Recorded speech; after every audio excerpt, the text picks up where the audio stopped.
He's been called the most dangerous man in America. Political mastermind Roger Stone goes off on Off the Grid.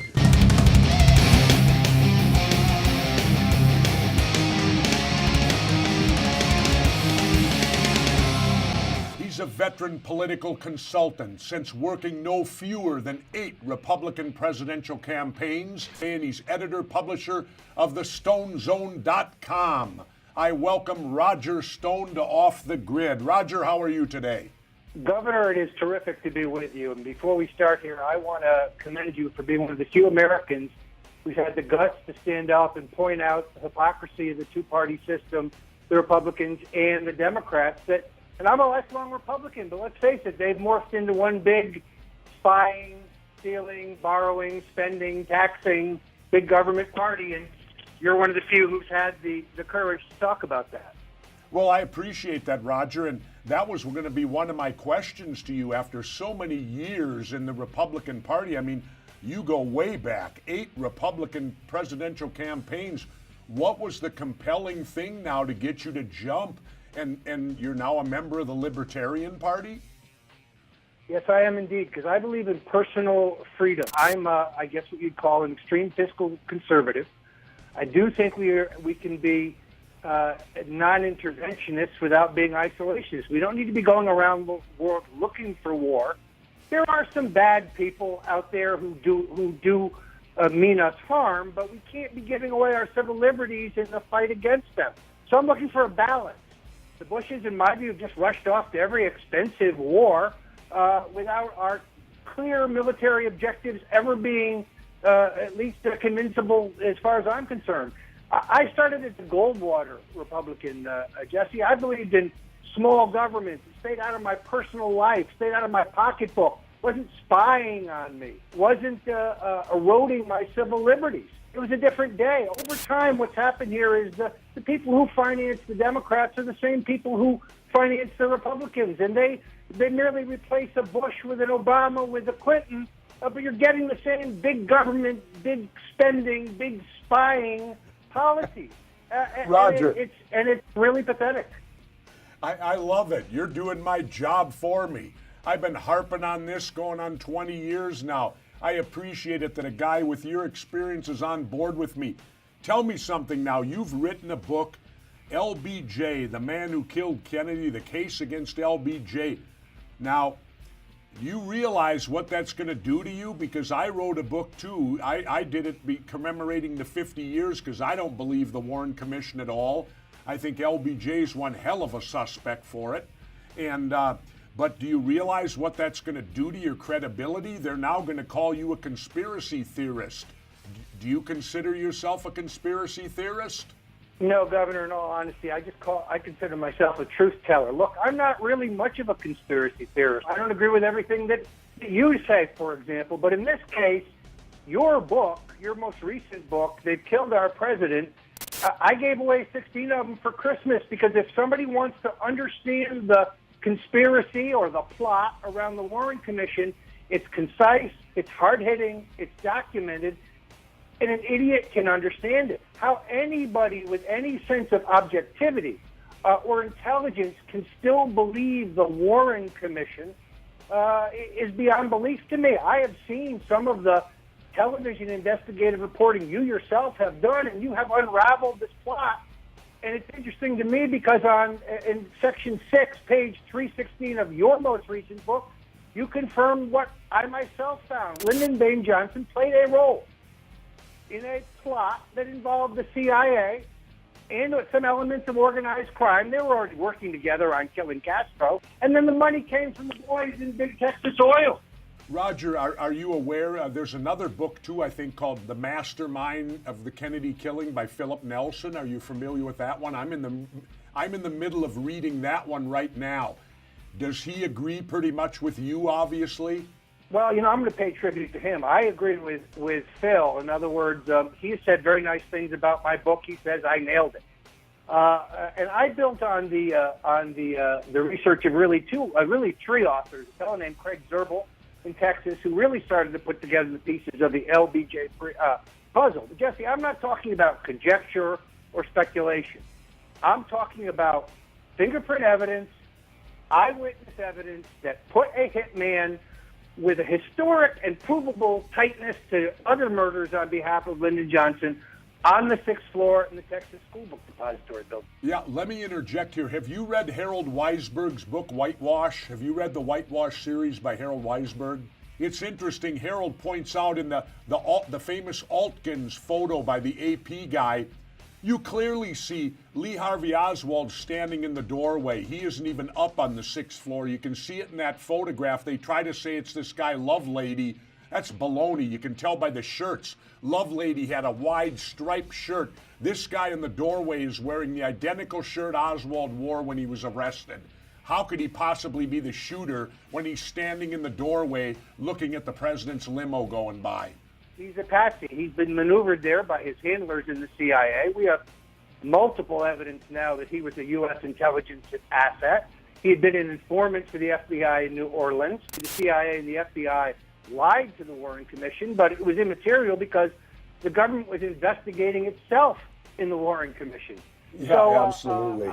Weisberg has this nailed. If Oswald is not the shooter, and he's not, then who is? And I nominate Johnson's hitman, Malcolm Wallace. Yeah, he's one of several shooters, obviously. No now, question. No question. Changing subjects a little. You've called out Chris Christie for the bridge scandal, likening it to Watergate. How are they similar, Roger? I can talk about this from the perspective of a supporter of Chris Christie. I supported him over his Democratic opponent, incumbent Governor John Corzine, who turned out to be an enormous thief, stole $73 million of his client's money, as I'm sure you've read.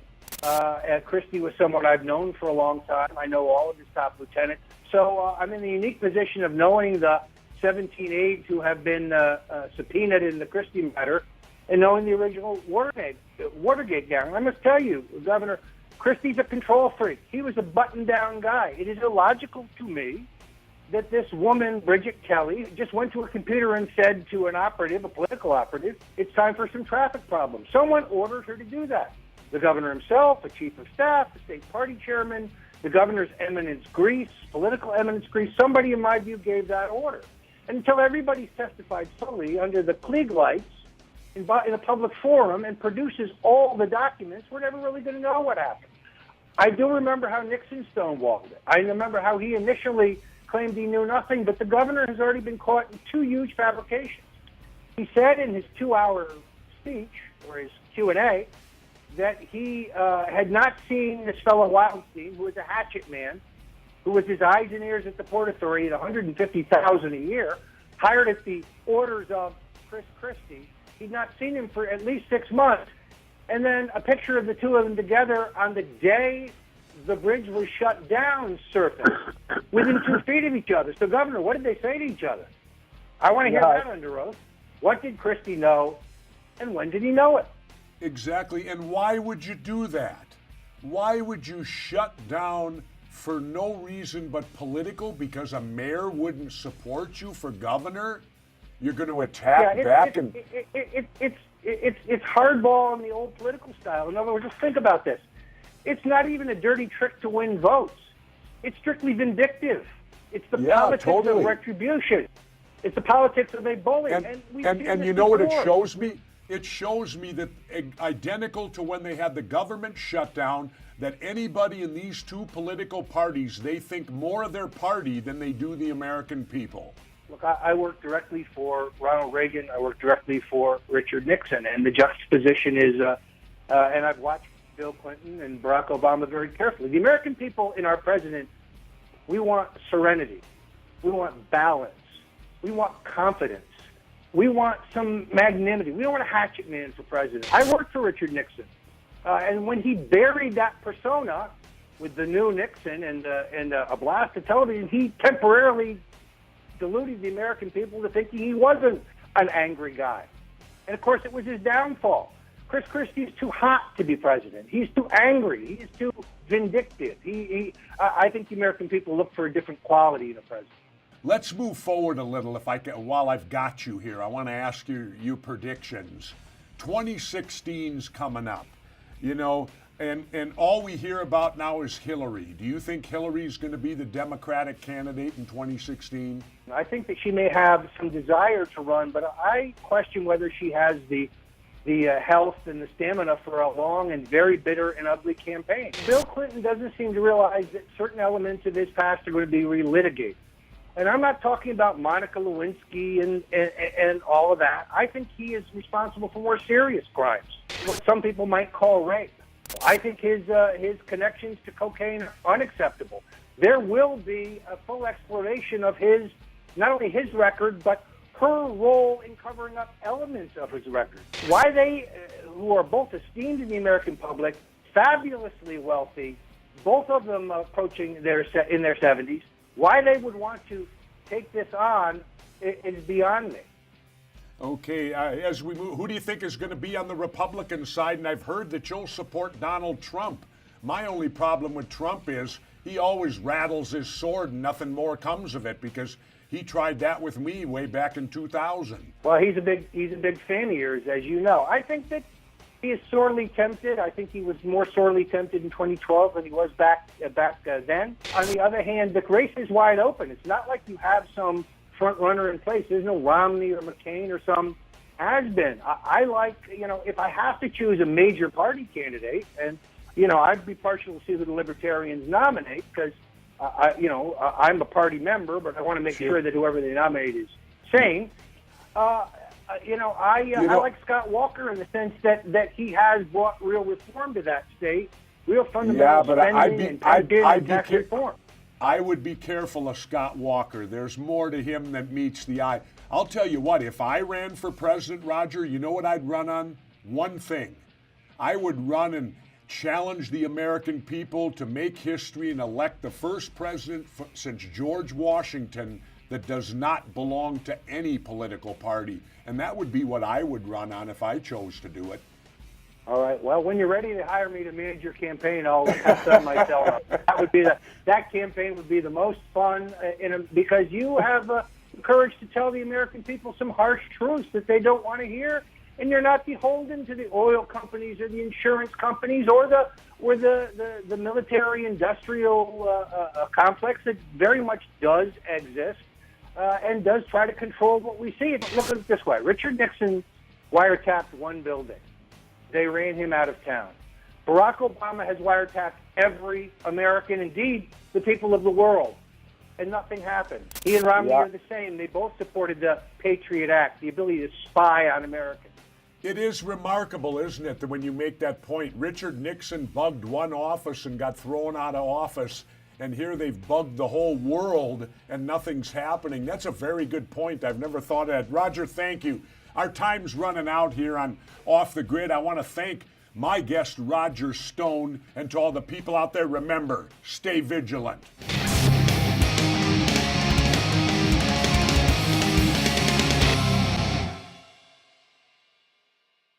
Political consultant, since working no fewer than 8 Republican presidential campaigns, and he's editor, publisher of thestonezone.com. I welcome Roger Stone to Off the Grid. Roger, how are you today? Governor, it is terrific to be with you. And before we start here, I want to commend you for being one of the few Americans who's had the guts to stand up and point out the hypocrisy of the two-party system, the Republicans and the Democrats. And I'm a lifelong Republican, but let's face it, they've morphed into one big spying, stealing, borrowing, spending, taxing, big government party. And he's been called the most dangerous man in America. Political mastermind Roger Stone goes off on Off the Grid.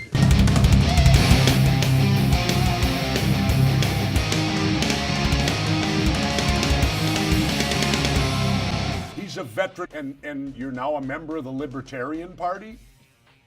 Yes, I am indeed, because I believe in personal freedom. I'm, I guess what you'd call an extreme fiscal conservative.